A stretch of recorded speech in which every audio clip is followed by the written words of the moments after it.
क्या आप बता सकते हैं एक ऐसी कंट्री जहां पर अंधविश्वास पर कुछ ज़्यादा ही भरोसा किया जाता है? तो उस कंट्री का नाम आता है इंडिया। इंडिया एक ऐसी कंट्री है जहां लोग सुपरस्टिशन को मानते तो है, लेकिन उन्हें ये नहीं पता कि वो इन्हें क्यों मान रहे हैं। आखिर क्या है इन सुपरस्टिशंस के पीछे का राज? चलिए जानते हैं आज हम इसी वीडियो में।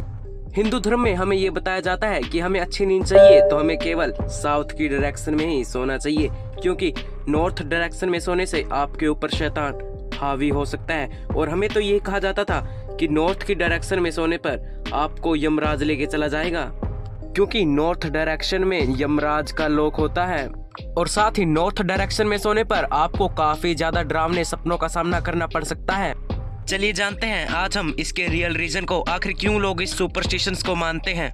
रिसर्च करने पर यह पाया गया अगर हम नॉर्थ डायरेक्शन में सोते हैं तो हमें अर्थ की मैग्नेटिक फील्ड का सामना करना पड़ता है, और जो हमारी अर्थ है उसकी भी मैग्नेटिक फील्ड है जो साउथ एंड नॉर्थ पोल पर कॉन्सेंट्रेटेड रहती है। और हमारी खुद की बॉडी के अंदर भी इलेक्ट्रिक फील्ड होती है जो कि नर्व सिस्टम में यूज होती है। और हमारी खुद की बॉडी के अंदर भी मैग्नेटिक फील्ड होती है। जो हमारा हेड होता है वो नॉर्थ एंड जो पैर होते हैं वो साउथ डायरेक्शन माने जाते हैं, और इंडिया नॉर्थन हेमिस्फीयर में आता है। और आपने स्कूल में तो पढ़ा ही होगा कि different pole attract each other, वही same pole repel each other. वहीं नॉर्थ डायरेक्शन में सोने से आपके ब्रेन को काफ़ी ज़्यादा प्रेशर का सामना करना पड़ सकता है, वहीं आपके नर्व सिस्टम पर काफ़ी ज़्यादा बुरा इफेक्ट भी हो सकता है। यही कारण है कि हमें नॉर्थ डायरेक्शन में सोने से मना किया जाता है। जब भी आप एग्जाम देने के लिए या किसी इंपॉर्टेंट काम करने के लिए घर से बाहर जाते हैं तो आपको कहा जाता है दही शक्कर खा के जा। आखिर क्या है इस दही शक्कर के पीछे का साइंस? आखिर क्यों कहा जाता है इसे खाने के लिए? रिसर्च में ये देखा गया कि जो दही और शक्कर होती है वह हमारे वजन को नियंत्रित करती हैं, वही शरीर को संतुलित भी रखती हैं।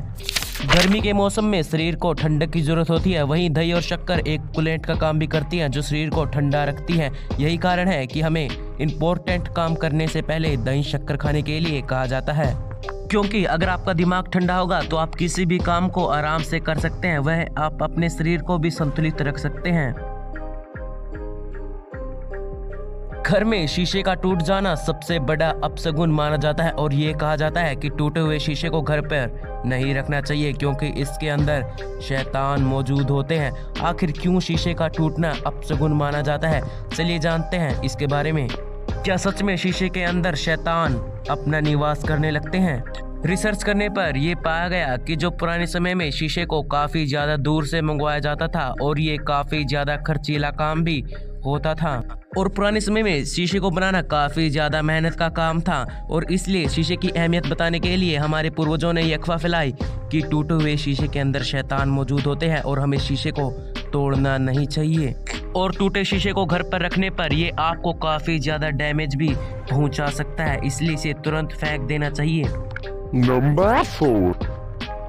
इंडिया में अक्सर सूर्य ग्रहण होने पर बच्चों को घर से बाहर निकालने के लिए मना किया जाता है, और घर में कोई प्रेग्नेंट लेडी हो तो उसे एक कॉर्नर में बिठा दिया जाता है और घर से बाहर निकलने के लिए अवॉइड किया जाता है। इसमें बड़े लोगों का मानना है कि इस दिन सूर्य को एक राक्षस खा जाता है, और इस दिन भूत प्रेत की मौजूदगी अर्थ पर काफ़ी ज़्यादा होती है। और क्या सच में हमारे पेरेंट्स इन्हीं काली शक्तियों से बचाने के लिए हमें घर से बाहर निकलने के लिए अवॉइड करते थे? लेकिन चलिए जानते हैं इसके रियल रीज़न को। इस दिन जो सूर्य की अल्ट्रावायलेट रेडिएशन होती है वो काफ़ी ज़्यादा पीक पर होती है, और वो आपकी आँखों और आपकी स्किन को काफ़ी ज़्यादा नुकसान भी पहुंचा सकती है। वही प्रेग्नेंट लेडी के पेट में जो बच्चा होता है उसको भी ये अल्ट्रावायलेट रेडिएशन काफ़ी ज़्यादा नुकसान पहुंचा सकती है। और इन्हीं अल्ट्रावायलेट रेडिएशन से बचने के लिए हमारे जो घर वाले होते थे वो हमें घर से बाहर जाने के लिए मना करते थे।